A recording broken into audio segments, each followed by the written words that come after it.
asalaamaaleykum ñu ngi nuyu bépp sénégalais ak sénégalaise ak foo munti nekk ci diaspora bi.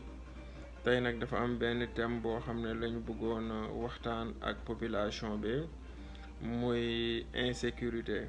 dañoo xool ne boo amul sécurité doo mën a nelaw, say am di jàmm duñ mën a nelaw, say dëkkandoo duñ mën a nelaw. loolu nag li koy waral mooy da ngay gis xale bu nekk ci koñ bi day gis ay mag di ko def, di agressé, di def lu bon, mu yaakaar ne loolu moom mooy lu baax. moom tamit mu jékki-jékki dugg ci dem di dogale nit ñi, di leen agressé, di jël lu ñuy def, di dajji ay boutique, di dajji ay station, di def naka sudul noonu.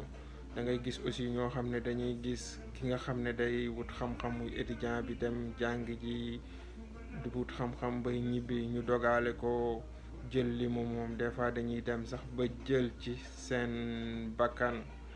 waaw, am na si leneen loo xam ne lu ko waral mooy influence bi. da ngay gis aussi ay xale yoo xam ne dañuy ànd ak seeni moroom, ñu leen di gis ñuy dawal ay oto, di jënd ay kër, di def ay mbir. ñoom tamit ñu bëgg a def loolu, ñu xalaatuñ lenn lu dul pour def ko.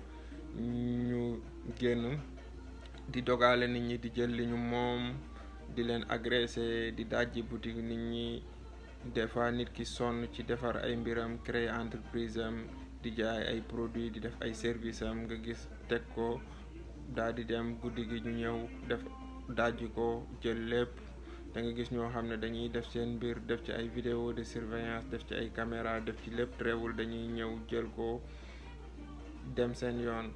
beneen bi nag lu ko waral mooy ñi nga xam ne dëkkuñu Sénégal dañ fay ñëw doon ñeneen dëkk ci yeneen réew yi. bu ñu dikkee Sénégal dañ fay ñëw dugg, te bu ñu ñëwee dañuy indi yeneen mbir yoo xam ne seen dëkk lañ ko jëlee. da nga ci gis ñoo xam ne dañuy def naka sudul noonu, nekk ci dëkk bi di def indi insécurité bi. te loolu tamit beneen mbir la. te Sénégal dëkk la boo xam ne dëkk jàmm la, am na musulman, am na ay chrétien, te ñëpp ci jàmm lañuy dëkk. donc baax na ci ñu am sécurité, te tamit nit ñi ci monde bi yëpp dañ fay bëgg di ñëw. baax na ci aussi ñu liggéey ci sunu sécurité ba telle sorte que nit ñëpp bu ñu ñëwee dinañ fa am jàmm ci raison yëpp, dinañ mën di ñëw Sénégal nekk fa def li ñu bëgg, di dox di dem di ñëw, te kenn du leen dogale.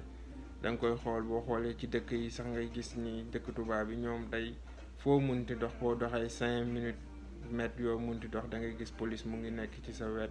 loolu day wane kaaraange, nekk na nit mbir moo xam ne ñëpp a ko soxla, sécurité. nga mën a nelaw, di mën a jóg dem def say mbir te kenn du la dogale. te Sénégal yàlla dimbale nañu, am nañ ay ñoo xam ne ñu xereñ lañ ci domaine boobu, ñu yor kaaraange gi. buñ ko defee comme ni ñu def ci Covid 19 bi, nit ñi di tëdd 20 heures. bu ñu xoolee zone yi nga xam ne yëpp ay zone dangereux la, buñ fa demee dinañ gis ne loolu war nañoo mën a ko dindi de telle sorte que ñëpp ñu fa nekk ci côté boobu noonu tey def lu bon dinañ fa jóge. dinañ xool population bi, am nañ ay nit yoo xam ne tamit xereñ nañ ci, mën nañ indi defar ay logiciel yoo xam ne dina permettre képp ku fa ñëw te dëkkoo fa dinañ mën a am say information, am sa lépp, de telle sorte que foo mënti nekk ci koñ bi dinañ mën di la saytu, di xool ci loo nekk. te dañoo xam ne pour développement am foog nga maîtriser sa zone bi nga xam ne dëkk mu am fa jàmm, nit ñi di mën di dem di liggéey, di def seen di dem di ñëw, te kenn du leen dogale, di def seen mbir. te ci benn problème nit ñi di mën di dem di ñëw fu leen di def seen mbir, te duñ ci am benn problème.